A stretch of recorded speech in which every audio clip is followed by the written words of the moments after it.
this is one of those horses he's very confident in, Kane. He's always had confidence in this horse. They had to take some time with him, and he feels really fortunate that the owners were willing to show patience with him and give him the time that he needed. But it's been all systems go from the time he started in the spring at Keeneland.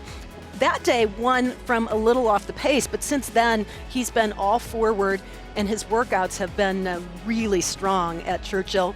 He's one that's facing older horses for the first time. So similar to what we were talking about with Who's Your Filly, but more 2-year-old season versus 3-year-old season. Yep.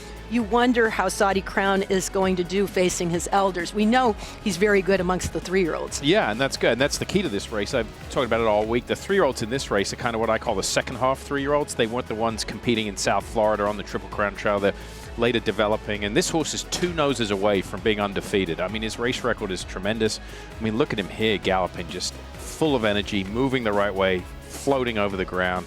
And the question mark is the talent there to get it done against the older horse? I think he's going to run a huge race. To Todd's point, and listen to him to talk to you all week, I've never seen Brad Cox more confident. I mean, he's an honest interview, but he was really pushing a lot of his horses here at the Breeders' Cup. And Saudi Crown is the perfect example of a 3-year-old that comes to hand late in the year.